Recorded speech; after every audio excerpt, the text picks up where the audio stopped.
Bonjour, c'est Thibault Lambert et vous écoutez Code Source, le podcast d'actualité du Parisien.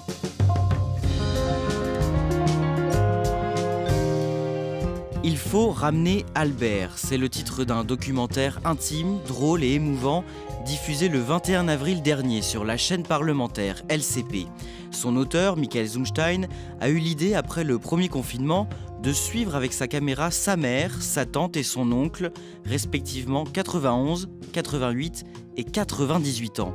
Au printemps 2020, ils se sont tous les trois donnés pour mission de ramener d'Algérie la dépouille d'Albert, leur frère aîné mort au combat pendant la Seconde Guerre mondiale, pour que ce dernier puisse reposer en France auprès des siens. Chez Code Source, on a eu envie de vous raconter cette histoire et les coulisses de ce film en donnant la parole au réalisateur Michael Zumstein. Ambre Rosala l'a rencontré.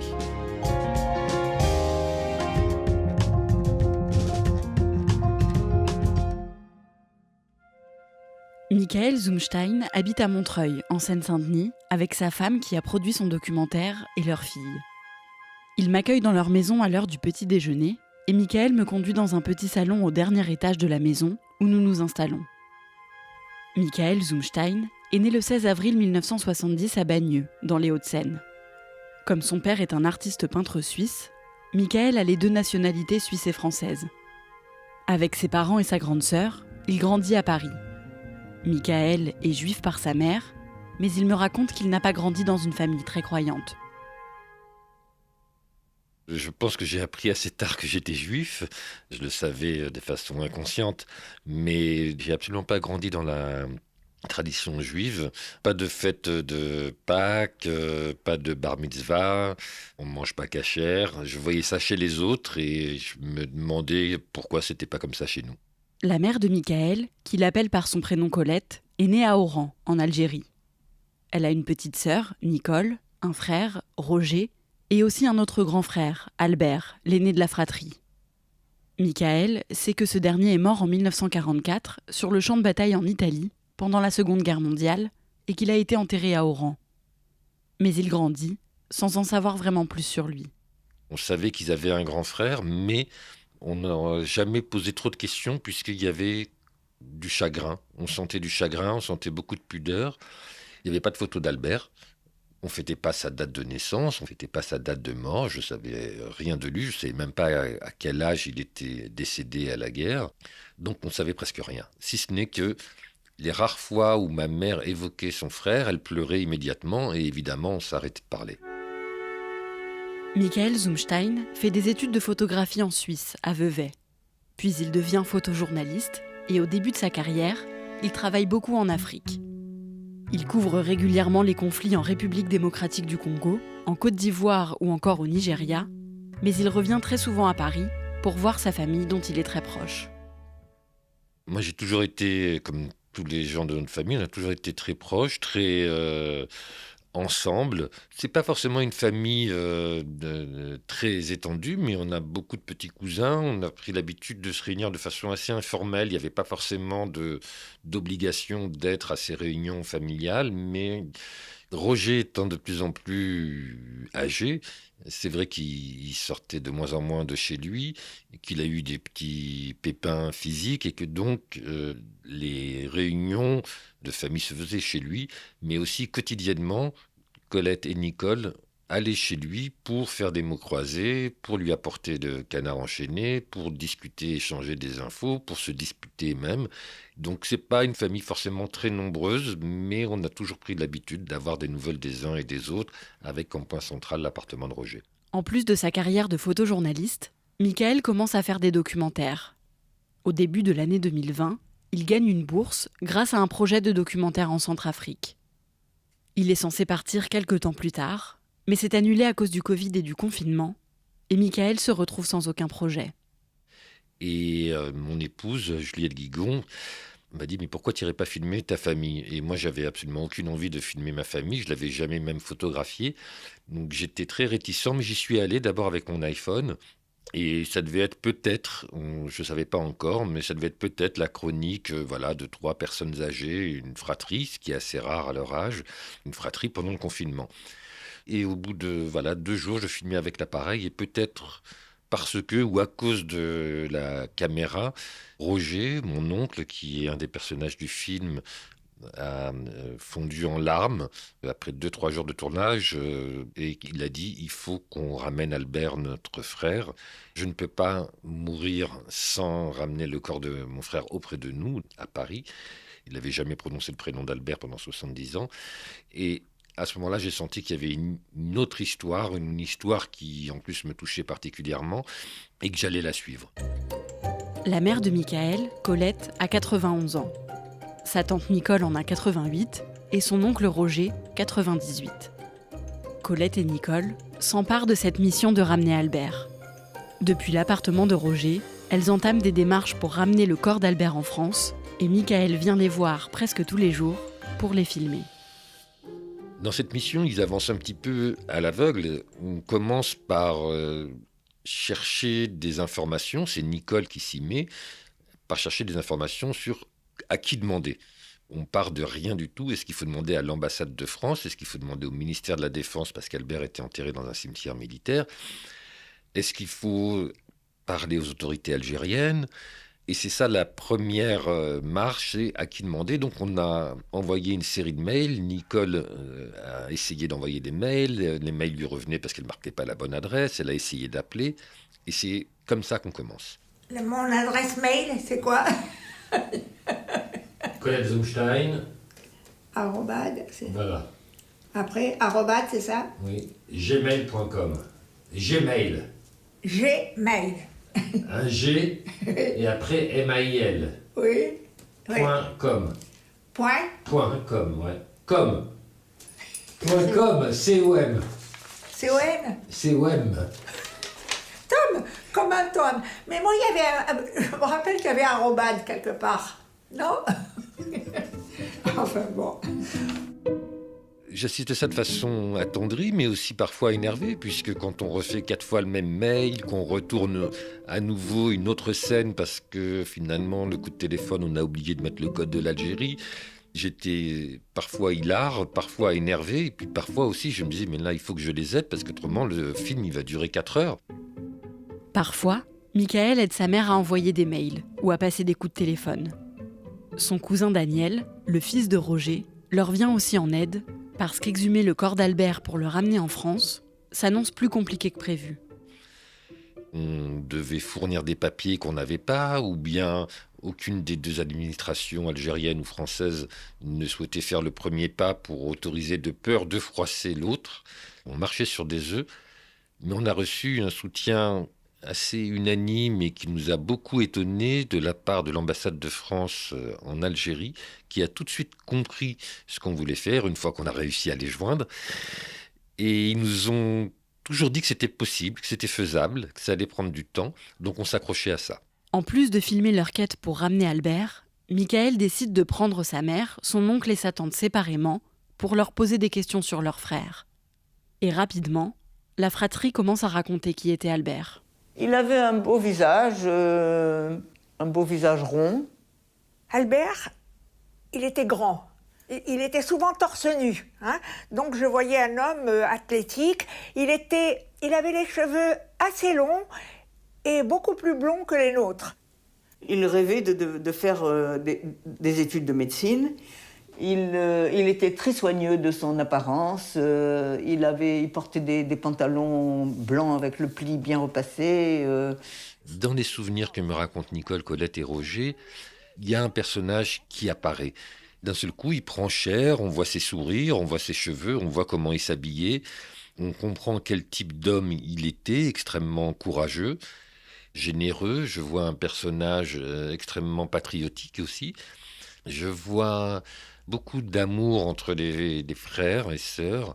Et ça, c'était très surprenant parce que jusqu'à présent, il n'existait pas. Et aussi une époque qui était particulièrement triste, puisque tous les enfants juifs d'Algérie ont subi les lois pétainistes, qu'ils ont tous été exclus de leurs écoles respectives, et qu'Albert, qui se voyait comme médecin, et même comme médecin militaire, a été exclu de la faculté de médecine d'Alger parce qu'il était juif. Ça a été une humiliation pour la famille. Donc je découvre cette époque-là aussi, qui est une époque noire, et c'est en prenant tous ces éléments bout à bout que je reconstitue une partie de ma famille, mais aussi une partie de ma famille avec l'histoire, avec un grand H. Après plusieurs mois à essayer de ramener Albert, Colette, Nicole et Roger n'ont toujours pas de réponse de la part de l'ambassade de France en Algérie. Ils commencent à se demander si ça va vraiment être possible, et même si c'est la bonne chose à faire. Roger, il a eu plusieurs allers-retours entre l'idée de ramener Albert parmi eux, pour qu'il soit là, présent, pour qu'il reprenne sa place dans la famille, et en même temps quelque chose un mouvement un petit peu arrière, en se disant, mais est-ce que c'est pas un peu sacrilège de déplacer un corps, de le faire venir en France, de lui faire prendre l'avion? Ça semblait irréalisable, mais aussi inimaginable. Et évidemment, Colette et Nicole se sont posé des questions, même des questions religieuses, à savoir, est-ce qu'on a le droit dans la religion juive de déplacer le corps de quelqu'un? Comme on n'est pas du tout religieux, on ne savait pas. Et Colette s'empresse de demander ça à la tablette et à Siri. Et ça fait des scènes parfois un peu étonnantes quand on mélange le numérique, le religieux et la morale. Siri, je repose la question très clairement. Est-il possible et permis dans la tradition et la religion juive de déterrer quelqu'un pour des raisons essentielles et de l'enterrer ailleurs? Bonne question. Et finalement, l'envie de revoir Albert, la libération de pouvoir enfin parler de lui, a fait en sorte qu'on ne s'est plus posé la question si c'était bien ou pas bien, mais il fallait le ramener. Un jour, alors que Michael filme son oncle Roger seul, il lui demande des photos d'Albert ou des décorations qu'il aurait pu recevoir quand il était militaire. Roger se lève et va chercher une chemise avec à l'intérieur de vieilles lettres qui ressemblent à des parchemins. Et je découvre que c'est des lettres d'Albert qui écrivait à son frère Roger, puisque les deux sont partis à la guerre à quelques mois d'intervalle.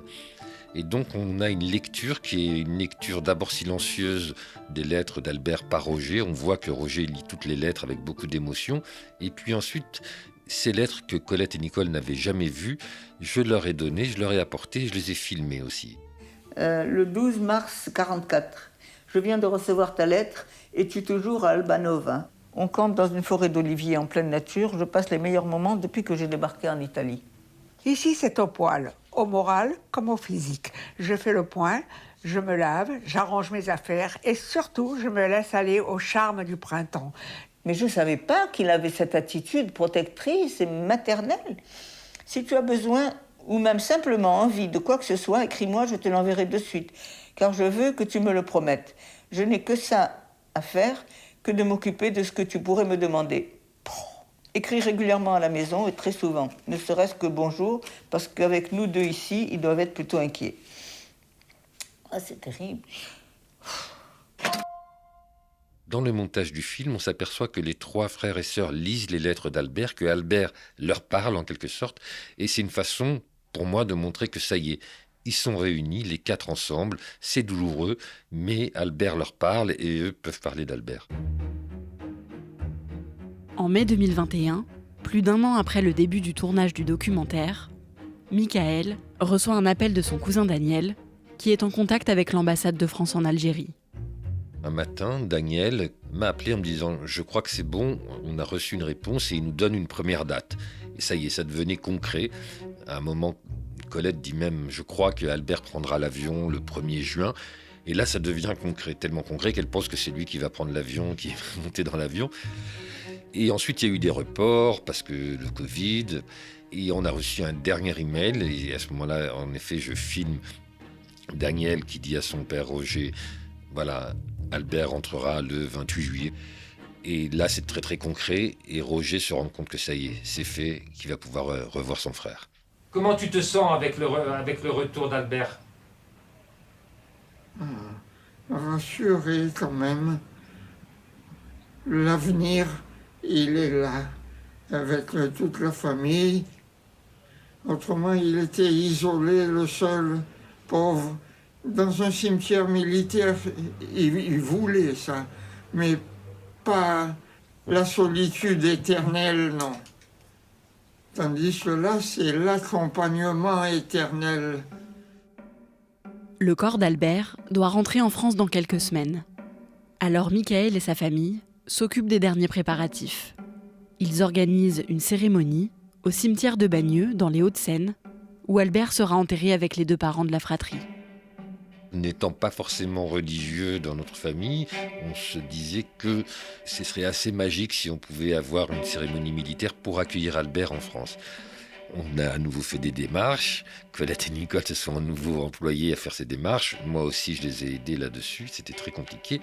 Et là, à nouveau, on a reçu un accueil absolument incroyable du ministère de la Défense parce qu'ils nous ont dit mais bien sûr qu'on va accueillir votre oncle Albert et on va le faire comme il se doit selon les règles de l'art. Il y aura un tambour, il y aura une trompette, il y aura une sonnerie aux morts et on va lire ses états de service.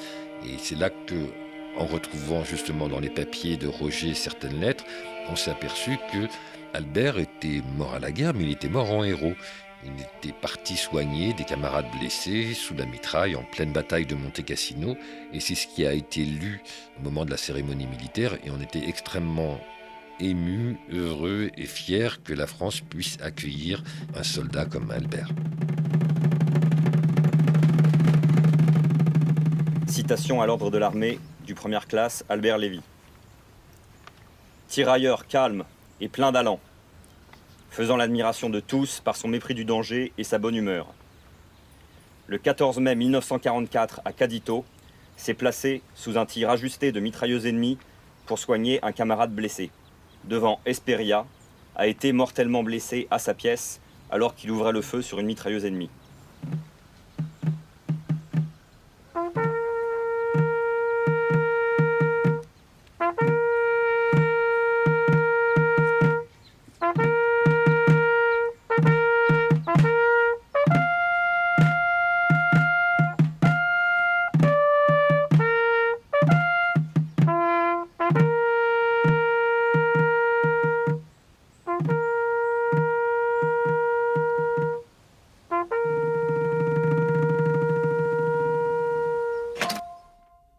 Toute la famille de Michael se déplace pour assister à la cérémonie, sauf son oncle Roger, dont la santé est trop fragile pour qu'il puisse faire le déplacement.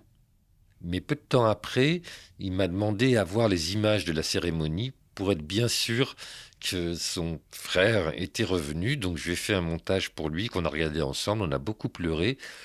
Et quelques semaines après avoir en effet vu que son frère était là, que toute la famille était réunie, que Albert était rentré à nouveau et prenait sa place dans notre famille, Roger est décédé. On était triste parce que Roger était un pilier de notre famille, mais on avait la satisfaction d'avoir réalisé ce qu'il voulait. Il s'est dit qu'il fallait ramener son frère en France, il l'a fait, et ensuite il a pu partir tranquillement.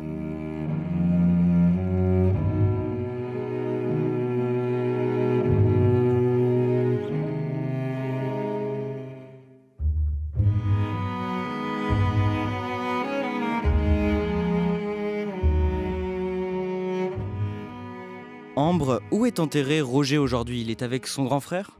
Oui, il a été enterré au cimetière de Bagneux, dans les Hauts-de-Seine, avec son frère Albert, leurs parents, mais aussi son épouse, l'épouse de Roger, qui avait elle aussi été enterrée là-bas. Colette et Nicole, ces 2 sœurs, comment est-ce qu'elles ont réagi en voyant le documentaire ? Alors, Michael m'a dit qu'elles avaient été très contentes du rendu final. Il avait un peu peur au début des réactions de sa famille parce que c'est pas toujours simple de filmer ses proches. Il se demandait un peu si tout allait être bien pris ou pas. Mais en fait, tout le monde a adoré. Sa mère Colette, sa tante Nicole, mais aussi tout le reste de la famille, les cousins, les petits cousins, qui sont tous ravis d'avoir un film familial comme celui-là. Et au-delà de la famille, est-ce que Michael Zumstein a eu de bons retours sur son film ? Oui, il a eu de très bons retours dans la presse déjà, qui a été plutôt élogieuse à propos du documentaire. Et il a aussi reçu un bon accueil de la part du public, en tout cas d'après les messages qu'il a pu recevoir. Il m'a dit qu'il avait reçu pas mal de messages sur les réseaux sociaux, sur Instagram notamment. Et c'est vrai qu'il m'a dit qu'il ne s'attendait pas du tout à ça.